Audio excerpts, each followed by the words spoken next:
Recently, I stood in Las Vegas and spoke. Heroes were there.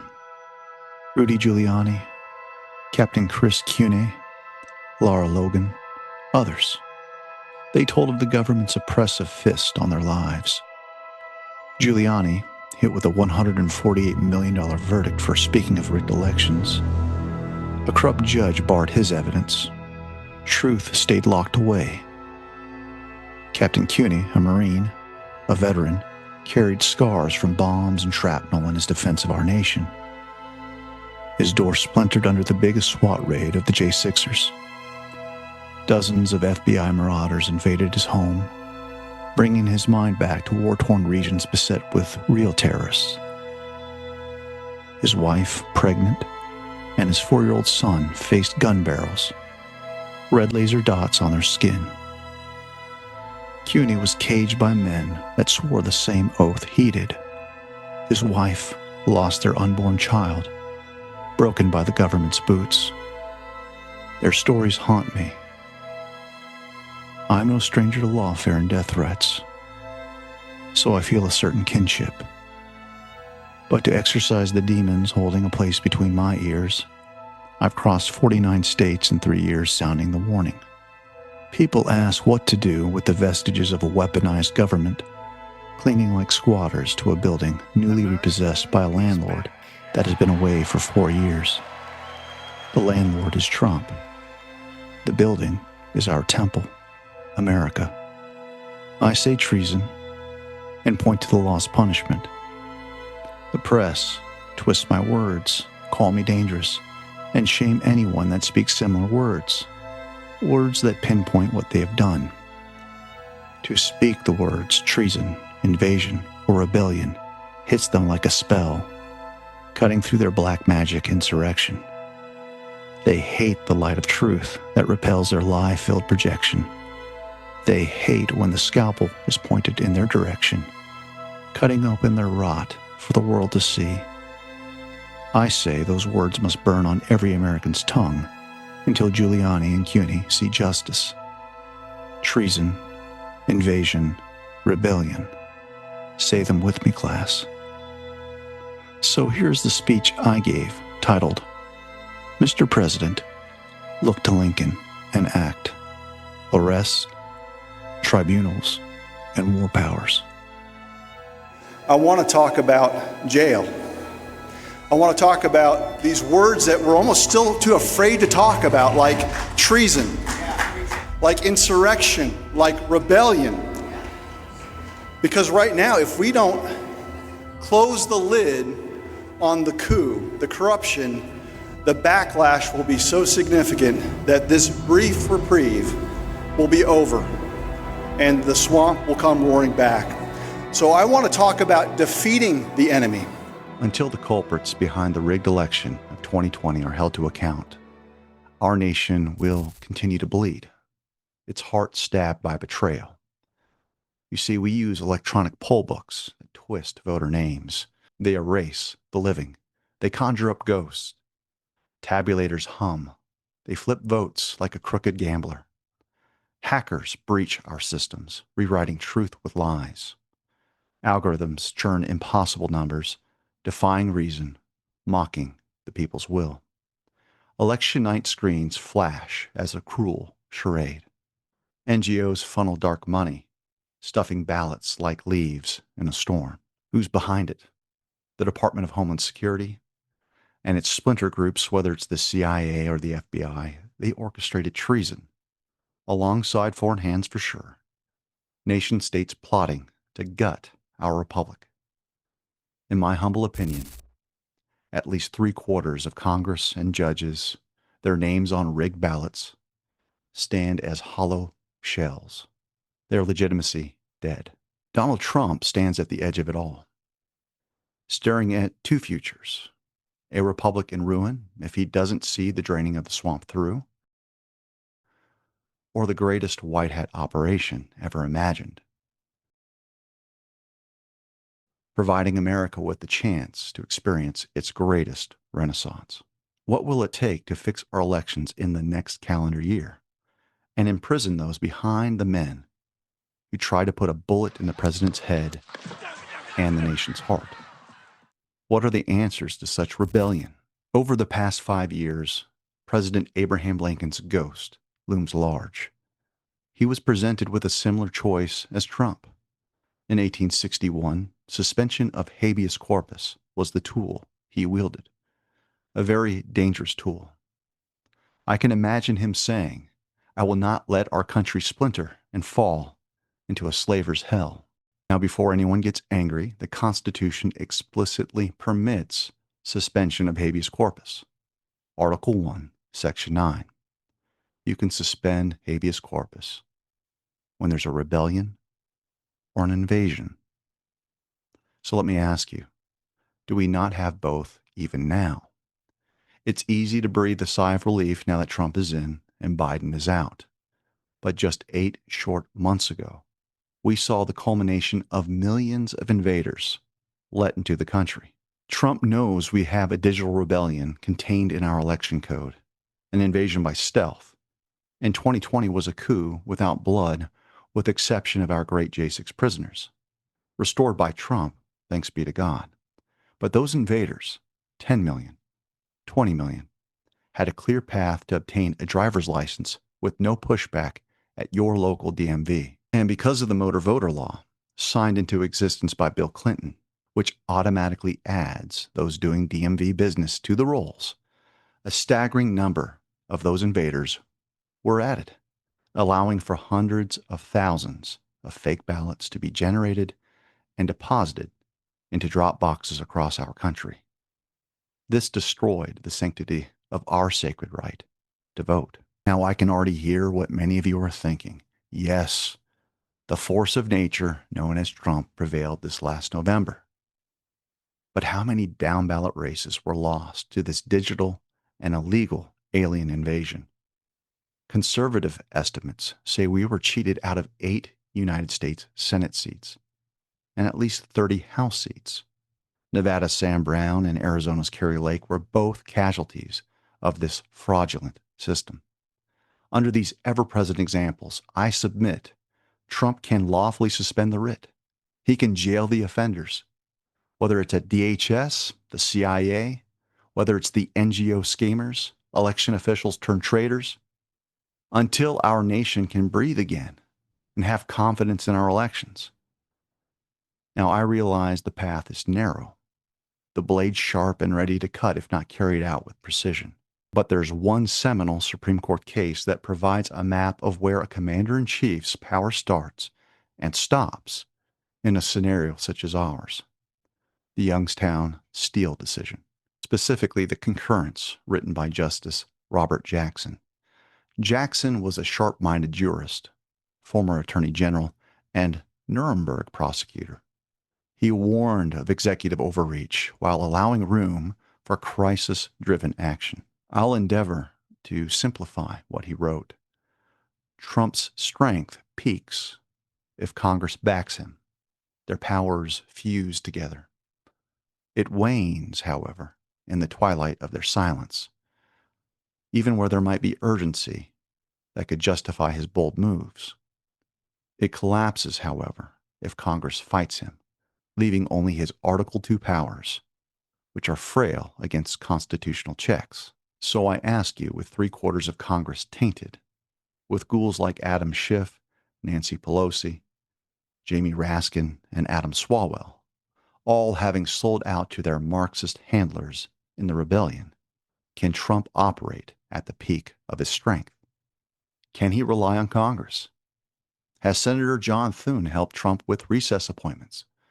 The answer to all of these questions is no. This means Trump must claim the twilight of Congress's silence, or even worse, anticipate their defiance. What could Trump do in such twilight? Could he rest on his Article 2 powers alone? In my legal opinion, it's not a question of whether he could. It's a matter of whether Trump can see the problem as clearly as Lincoln, because it's a matter of life and death to our republic. After Trump survived a silent coup, multiple assassination attempts, he must wield evidence of hacked systems, laundered cash, impossible vote spikes to stand before history. The evidence exists. But the producers of that evidence have been investigated, indicted, prosecuted, disbarred, and some, like Tina Peters, have been imprisoned. You might have heard about the sixth complaint filed against me to strip me of my license for merely visiting Tina Peters in prison. That is how petty and evil these demons are. The courts are corrupt too. Navigated by Mark Elias and law firms like Perkins Coie. Even more, the people, their trust thin as ice, after the Epstein Files debacle, will turn on Trump if they smell tyranny. So what does Trump do? He needs to understand that Lincoln's precedent burns brightest. In 1861, using his commander-in-chief powers, he jailed men like John Merryman, a Maryland militia officer and farmer who burned bridges to aid the Confederacy. Roger Taney, Chief Justice and author of Dred Scott, ruled from a circuit court that Lincoln's suspension was unconstitutional, insisting only Congress had that power. Lincoln, undeterred, asked if one law's fall should doom all of the rest. So profound. By 1863, Congress passed the Habeas Corpus Suspension Act, blessing his moves. In other words, Lincoln took a chance. As the executive, he saw his country falling apart, and he wasn't going to let corruption and the satanic purveyors of legalism stop him from saving the Union. But under the Youngstown framework, Lincoln went from his lowest ebb of power to his peak as soon as Congress acted. In the current landscape where we live now, we have money laundering entities like Act Blue and Win Red. They are aiding and abetting a newfound uniparty confederacy, bankrolling the swamp and legalizing election fraud. Lincoln did more than arrest John Merryman. As a state bordering Washington, D.C., the state of Maryland held immense strategic importance. The state was deeply divided, with a significant portion of its population sympathetic to the Confederacy due to it having a slave-holding economy, and because of their proximity to Virginia, which had just seceded on April 17, 1861. Despite this, Maryland remained in the Union, creating a tense internal conflict. President Lincoln, fearing Maryland's secession would isolate the nation's capital, acted decisively. That's why just 10 days later, he suspended habeas corpus along the rail line from Washington to Philadelphia, allowing for military arrest of suspected secessionists without immediate trial. This move quelled the immediate threat as Union forces secured key areas, and Maryland's legislature ultimately voted to stay in the Union on April 29, 1861, though probably under some form of duress. The crisis underscored Maryland's precarious balance between Union loyalty and Confederate sympathy, driving Lincoln's controversial but effective response. Lincoln's net caught thousands, including Clement Vallandigham, a lawyer and Democrat congressman who denounced the Civil War as unconstitutional. He opposed emancipation, he wanted slaves in their chains, and he called for peace with the Confederacy. His 1863 speech in Mount Vernon, Ohio, drew the ire of Ambrose Burnside, a Union general. Burnside issued General Order No. 38, banning disloyal talk. He arrested Vallandigham, tried him by military tribunal, and then convicted him. Interestingly, the Supreme Court avoided review of the use of military tribunals, cementing Lincoln's wartime power. I can think of many congressmen that Trump's generals should be evaluating for a similar tribunal. History offers more echoes. In 1871, Ulysses S. Grant, the Union general turned president, targeted the Ku Klux Klan in South Carolina, where terror still choked Reconstruction. Congress, through the Ku Klux Klan Act, let him suspend habeas corpus in 9 counties. Federal troops arrested hundreds, crushing the Klan's spine. No court overturned it. The crisis demanded action. In 1902, the Philippines were under U.S. rule, and we saw Edna Chafee, a seasoned general, suspend habeas corpus in rebel provinces, and he jailed guerrillas during the Philippine-American War's aftermath. The Constitution's reach blurred in territories, but the act stood, a blunt tool for order. In recent days, the Philippines have sued Smartmatic, an election vendor, after learning that the software is a cheater's dream. Then there is the post 9/11 landscape, where George W. Bush, a treacherous deep state hack, never suspended habeas but dodged it for Guantanamo Bay detainees. He labeled them enemy combatants beyond U.S. soil. Yasser Hamdi, a U.S. citizen captured in Afghanistan, and Shafiq Razul, a British citizen, were detained there. This presents questions for the here and now. Should the CEOs of Dominion, Smartmatic, ES&S, and TotalVote be designated as digital enemy combatants disrupting the elections of 100 nations? Or do we treat them as mere fraudsters to be tried by the DOJ in our civilian courts? I ask because time is of the essence. If we do not clean up our elections through some form of national security declaration, the swamp will not only grow back, but it will also roar with a vengeance. Giuliani, Trump, myself, say goodbye. We're not going to make it. But if Trump is willing to face this beast, we have a chance. Lincoln battled rifled muskets. Trump fights a digital plague, a cancer in the nation's veins. The Department of Homeland Security's hand was in all of it, which brands their actions as treason. Foreign collusion with Serbia and Venezuela have facilitated this invasion by stealth. Nicolas Maduro is now being hunted with a $50 million reward. Is this move a sign of his involvement in our elections? The wholesale subversion of our republic mirrors the Confederate threat, though no soldiers march. The scale of it all, the vast majority of Congress, judges, nominees are suspect. The government, the people's voice, teeters.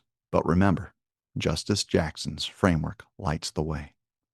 When the time comes, if Congress or its untainted remnant passes a suspension act if necessary to deal with the culprits of our rigged elections, Trump's power peaks, just as Lincoln's did in 1863. If Congress stays mute, crippled or complicit, he can act in the twilight, claiming necessity. If Congress resists, its legitimacy in doubt, Trump risks the lowest ebb, facing judicial fire. And we already know that he's facing a judicial coup because judges have tried to make it illegal for him to even deport terrorists. Evidence will be Trump's shield. Cybersecurity reports from DNI's Tulsi Gabbard of hacked poll books, modems and tabulators, flaws in Dominion or ES&S systems, these prove the breach. Vote spikes defying exit polls, bellwether counties flipping impossibly, scream fraud. Financial trails, NGOs laundering foreign cash tie the plot to enemies abroad. Trump must lay it bare, show the people the rot, to keep trust from breaking. And the evidence must come from sources that President Trump now commands. Whether that's Space Force or the NSA, he needs to secure a FISA warrant through the DOJ and obtain the cyber forensics that mere civilians such as myself would never be able to obtain. In short, put the questions over our rigged elections to rest. With these actions, Trump can act. Wisdom suggests he's already been acting this whole time. How else did he return against all odds to his post as commander-in-chief? If necessary, history presents the way to lawfully suspend habeas corpus, jail the architects of a rigged election system going back decades, to jail CIA operatives, NGO heads, election officials caught in the web that were engaged in treason. I'm looking at Jenna Griswold, Maggie Toulouse-Oliver, many others. Lesser criminal acts can be tried by Pam Bondi and the DOJ, but to bring hope in just one short year will require a symphony of both military and civilian justice. Let me be clear, there is no need for political vendettas, just those guilty of our nation's highest crimes held until trials find the truth. The risks, they loom large. If judges lack legitimacy, their rulings may falter, and they'll fight to keep power. The people divided could see Trump as a tyrant, not as a savior. Lincoln's actions sparked fury. Trump's enemies could roar even louder. Without proof, ironclad in public, a collapse could come. So, Mr. President, release evidence every day and drown out the CIA-backed legacy media. We have the evidence, and you have the bully pulpit to shove it down the throats of our nation's enemies. History whispers warnings. Andrew Jackson, a fiery general and president, defied courts in the 1830s. Franklin D. Roosevelt issued Executive Order 9066, interning Japanese Americans. The act would later be deemed a national shame. Trump must move with precision, echoing Lincoln's focus, not Roosevelt's sweeping power grab.